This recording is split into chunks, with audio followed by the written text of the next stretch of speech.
Di luar tebing hitam, kabut hitam menyelimuti, dan dari waktu ke waktu ada jalur infiltrasi raungan binatang buas, membiarkan orang-orang berdiri tegak. Bahkan ada binatang buas yang tidak menyenangkan di sana.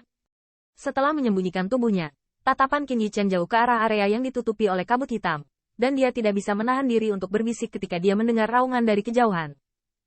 Sebelum daerah aliran sungai terbentuk, daerah ini awalnya adalah binatang buas yang tak terhitung jumlahnya. Mengenai keraguan Qin Yichen, Han Yan berbisik, meskipun binatang buas di banyak daerah telah diusir karena invasi orang-orang yang putus asa yang tak terhitung jumlahnya. Masih ada banyak tempat seperti itu di daerah aliran sungai untuk membiarkan mereka yang putus asa mereka tidak takut untuk terlibat dengan mudah. Oh. Mendengar ini, mata Qin Yichen sedikit membeku, tetapi dia mendengar bahwa bahkan ada beberapa Emperor Realem di daerah aliran sungai. Apakah ada keberadaan yang begitu kuat di antara binatang buas itu? Jangan remehkan daerah ini. Ada banyak alasan mengapa tidak ada yang berani mendominasi daerah ini, karena keberadaan binatang buas. Tampaknya khawatir Qin Yichen akan menganggapnya enteng, Han Yan mengingatkan dengan lembut. Qin Yichen mengangguk. Untuk tempat berbahaya di daerah aliran sungai, dia bisa merasakan dua dari tebing hitam ini. Melihat penampilannya, Han Yan juga diam-diam menghela nafas lega di dalam hatinya. Tampaknya junior ini sama sekali tidak membombardir Xiang Yuan dan membengkak. Temperamen ini sangat cocok untuk bertahan hidup di daerah aliran sungai. Lalu tatapan Han Han melihat ke arah He Yayu. Setelah melihat sekeliling dan mengerang sedikit, dia berbisik, apakah kedua orang di seng itu masuk? Qin Yichen menggelengkan kepalanya. Tatapannya melihat ke suatu tempat di tepi kabut hitam, dengan sentuhan cibiran di sudut mulutnya. Melihat ini, mata dan pupil Han Yan sedikit menyusut, dan segera tatapannya mengikuti garis pandang Qin Yichen. Baru kemudian dia menyadari bahwa tampaknya ada fluktuasi yang sangat halus di area itu. Di mana itu? Mata Han Yan menyipit, dan dia bergumam diam-diam. Jika bukan karena pengingat Qin Yichen, dia tidak akan menyadari fluktuasi halus ini sama sekali. Meskipun dia tidak tahu bagaimana yang terakhir merasakan tempat persembunyian Xiang Sheng, tidak diragukan lagi itu adalah berita bagus bagi mereka. Meskipun Xiang Sheng dan Hemu datang dengan mengancam, tetapi sekarang mereka diam-diam, yang terakhir tidak menemukan mereka, situasi ini sangat menguntungkan mereka. Dalam pandangan Han Yan, inilah burung hantu tebing hitam yang menikmati reputasi sengit, yaitu, tidak peduli seberapa tidak rela dia memandang ke arah Sheng, dia tidak akan terlalu lama tinggal di sini, bukan? Dengan kebuntuan ini, waktu pada tanggal 2 dengan cepat berlalu. Dengan surutnya waktu, Han Ye menemukan bahwa dia tampaknya telah meremehkan tekad Xiang Sheng dua orang.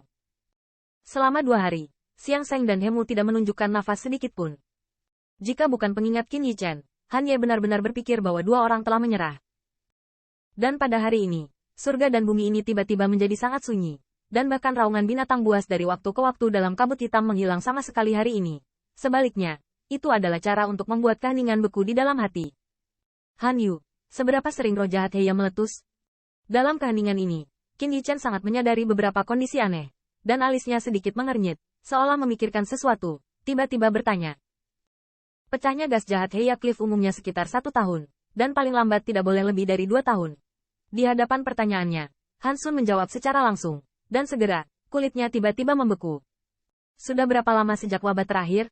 Mata Qin Yichen sedikit membeku dan bertanya. Sekitar 1,5 tahun, balas mendalam Han Yun. Di matanya, dia sudah penuh dengan ekspresi muram. Hai, selama percakapan antara dua orang, tiba-tiba ada fluktuasi misterius kabut hitam di area depan, dan kabut hitam itu sepertinya menunjukkan tanda-tanda menyebar. Ups, sepertinya roh jahat tebing hitam akan meletus. Han Yan juga memperhatikan perubahan kabut gelap di area itu. Dia menghela nafas, dan tubuhnya menjadi tegang. Pada saat ini, Qin Yichen juga mengerutkan kening. Dia mengetahui dari berita di mulut Han Yu bahwa setelah roh jahat He Yayu pecah, bahkan pembangkit tenaga listrik teratas alam surga harus menghindari keunggulannya. Jika roh-roh jahat itu pecah saat ini, mereka takut tidak bisa lagi bersembunyi. Namun, yang mengejutkan Qin Yichen adalah bahwa dalam kasus ini, kedua pemimpin suku He Yuan harus lebih jelas. Mereka tidak ingin membalas dendam pada sumbernya dan menenggelamkan diri ke dalam situasi berbahaya seperti itu. Apa? Ketika fluktuasi misterius keluar dalam kabut hitam, mata Qin Yichen tiba-tiba membeku sedikit, dan dia tidak bisa menahan diri untuk mengeluarkan suara pelan. Apa yang terjadi? Melihat perubahan ekspresi Qin Yichen, pompa Han Yun tiba-tiba menyusut dan bertanya dengan cepat. Dua orang itu, Qin Yichen menunjuk ke suatu tempat di tepi kabut hitam, berbisik di mulutnya. Apakah mereka pergi? Mendengar ini, kegembiraan muncul di mata Han Yan. Dia bertanya. Kemarahan jahat meletus di tebing hitam. Begitu pembangkit tenaga listrik teratas alam surga mati, dan di bawah bahaya seperti itu, apakah Anda ingin datang ke Sheng dan Hemu dan tidak berani mengolok-olok hidup Anda? Mereka masuk ke dalam. Qin Yichen menggelengkan kepalanya, perlahan berkata. Pada saat itu Han Han sangat gembira. Apa? Mendengar ini, Han Yan melirik sekilas, dan di matanya ada daya tarik.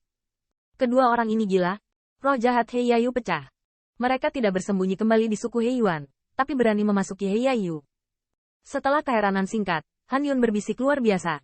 Mereka yang bisa bertahan hidup di daerah aliran sungai pasti bukan suami yang gegabah. Mereka dapat membangun kekuatan yang tidak terlalu besar atau terlalu kecil seperti suku dataran hitam, dan Siang Seng bahkan bukan orang bodoh. Namun, mengapa mereka memilih untuk masuk lebih dalam saat roh jahat He Yayu pecah? Mereka tidak gila. Jika saya menebak dengan baik, suku He Yuan pasti mengetahui beberapa rahasia tentang burung hantu tebing hitam. Dibandingkan dengan keterkejutan Han Yan, Qin Yichen menyelinap dan dianalisis dengan tenang. Rahasia. Mendengar ini, murid Han Ran tiba-tiba menyusut, dan di matanya juga ada kilatan cahaya yang aneh.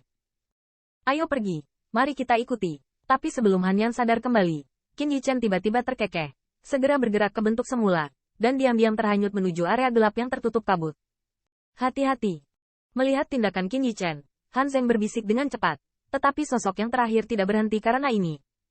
Saat melihat pemandangan ini, dia hanya bisa menghela nafas, dan akhirnya mengertakkan gigi, mengikuti dari dekat.